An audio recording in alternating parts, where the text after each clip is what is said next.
ఆ కన్ఫర్మేషన్ తోటే నేను అందరినీ కలవడము, ఉన్న సాక్ష్యాలు సేకరించుకోవడానికి వెళ్ళడము ఇవన్నీ చేశానండి. హాస్పిటల్కి వెళ్ళాను, హాస్పిటల్లో ఎంక్వైరీ చేశాను. అక్కడ నేను హాస్పిటల్ వాళ్ళ దగ్గరికి వెళ్ళి అడిగింది ఏంటంటే, నా బిడ్డకు బట్టలు ఇవ్వండి, మీరు డ్రెస్ చేంజ్ చేశారు, నేను తెచ్చిచ్చాను మీకు డ్రెస్, చేంజ్ చేసిన డ్రెస్ నాకు ఇవ్వండి అని చెప్పి కూడా అడిగాను.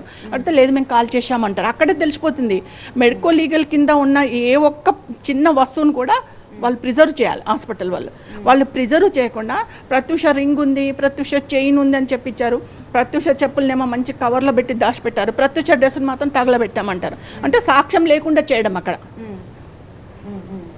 హాస్పిటల్. వైద్యో నారాయణ అంటారు, కానీ మమ్మల్ని ఏం చేసిండ్రు, ఆ వైద్యులు మమ్మల్ని ముంచేసిండ్రు, పాపని చంపేసిండ్రు.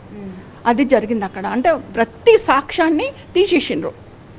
తీసేసి కామన్గా ప్రత్యూష ఆత్మహత్య చేసుకుందని ఒక షో లాగా చేసేసి సిబిఐ వాళ్ళకి అప్పచెప్పింది. సిబిఐ వాళ్ళు ఎంటర్ కాకముందుకే అన్ని సాక్ష్యాలు తారుమారైపోయింది. సిబిఐ వాళ్ళు కూడా ఏం చేస్తారండి, సాక్ష్యం సేకరించాలి, సాక్ష్యం ఇవ్వనప్పుడు సిబిఐ వాళ్ళు ఉన్న సాక్ష్యాలతోటి వాళ్ళు ఇన్వెస్టిగేషన్ చేసిండ్రు. ఉన్న సాక్ష్యాలతోటి నేను పోరాటం చేసిన. అంటే నేను మీకు చెప్పేది ఏంటి మేడం అంటే, స్టార్టింగ్లోనే సాక్ష్యాలన్నీ తీసేశారు. ఇది జరిగిన ఇష్యూ.